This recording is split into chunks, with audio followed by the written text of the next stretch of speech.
Hola, lo prometido es deuda y el día de hoy vamos a comenzar con nuestro espacio de formación política. Para comenzar, voy a hacer una pequeña descripción del mundo colonial.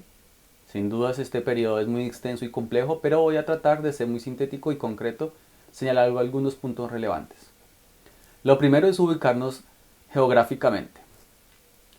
Lo que hoy es América Latina, o en general las Américas, durante muchos siglos hizo parte de un proceso histórico totalmente ajeno al proceso histórico de África, Asia y Europa. Como ustedes saben, en 1492 hubo un gran encuentro de dos mundos, de dos civilizaciones, de dos paradigmas de tiempo.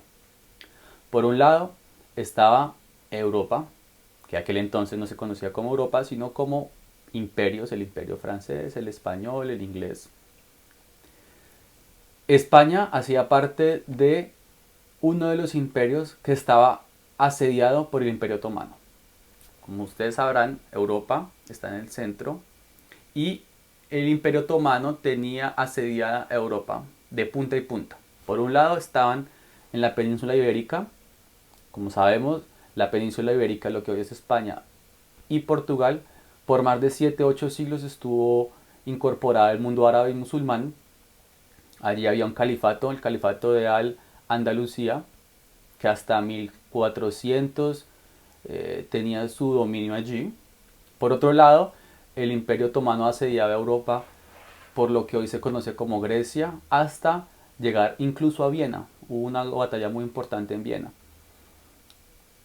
Ese mundo del cual no tenía ni idea que existía América era un mundo que estaba acorralado y ensimismado en unas lógicas que podríamos llamar religiosas. Por otro lado está el Imperio Otomano, que iba desde la península ibérica pasando por el Medio Oriente, llegando incluso hasta ciertas regiones de Oceanía y la India. Estaba el Imperio Chino, estaban los mongoles y estaban las grandes tribus e imperios africanos. No obstante, con la guerra entre los españoles, especialmente entre el reino de Aragón y de Castilla, incluso también después de Navarra, contra los árabes en España, se generó un tipo de mentalidad, un tipo de forma de vida, un tipo de articulación entre lo religioso y lo político. Esa articulación será muy importante. ¿Por qué? Porque fue gracias al encuentro de dos mundos en 1492 que España y por tanto toda Europa pudo encontrar una salida a su arrinconamiento propiciado por el Imperio Otomano. Esta salida y este descubrimiento, entre comillas, fue lo que le permitió a Europa y a España erigirse como supremacía mundial 2, 3, 4, 5 siglos después. Esto es importante tenerlo en cuenta, pues la tesis que vamos a sostener es que la modernidad y el desarrollo imperial europeo se logró solo gracias a la aniquilación, exterminación y destrucción de los pueblos indígenas y en lo que ellos catalogan como la categoría de bárbaros o infieles. ¿Qué es un infiel? Desde la mentalidad del siglo XVI, es decir, de 1500. Un infiel, un bárbaro, un incivilizado es aquel que no habla el español y que no es cristiano. En ese orden de ideas, cuando los españoles llegaron a América, se dieron cuenta que había unos pueblos, unas naciones, unas tribus que no hablaban el español y que adoraban a otros dioses.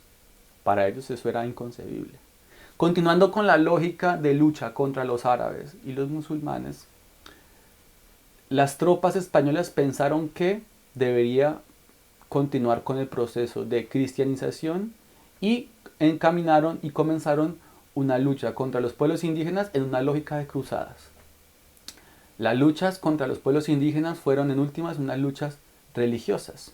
Por ello, la mentalidad supremamente conservadora había determinado no solamente la estructuración económica, sino la estructuración cultural de las ciudades, de los pueblos y de la mentalidad. Por eso no es raro que en Colombia todo pueblito que ustedes vean tiene una iglesia en el centro. Eso obedece a esa lógica española de no solamente de colonización, sino también de cristianización. Primer elemento. Segundo elemento. Europa en aquel entonces estaba dominada por lo que se conoce como el triestamentismo. ¿Qué es esa palabra tan rara, dirán ustedes?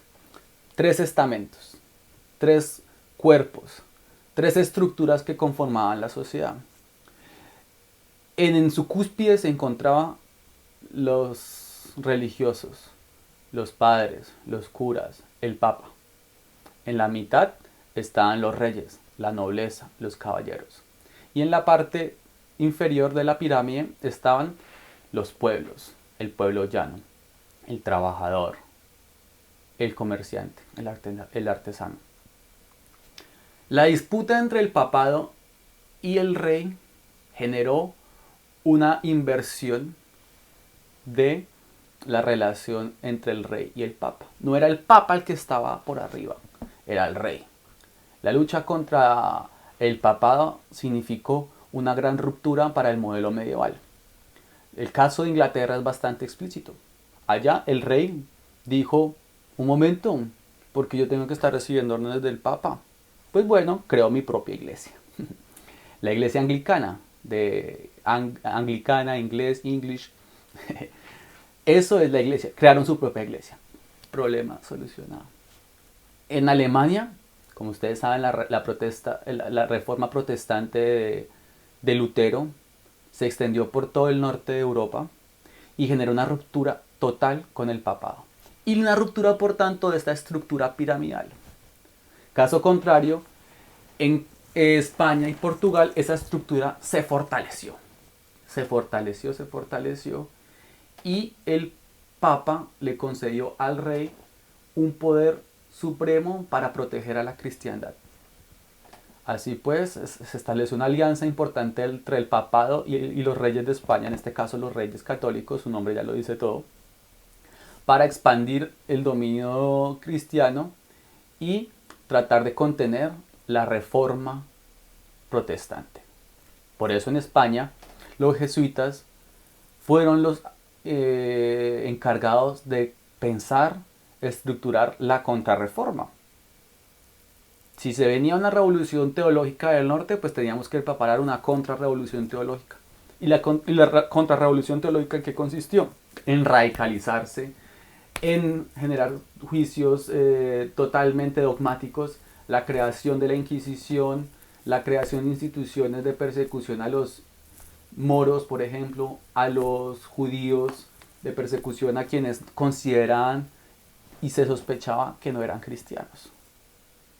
Esa misma lógica de persecución, de animadversión, de destrucción de quien no era católico porque amenazaba a la civilización católica, se extendió por lógicas razones a América Latina.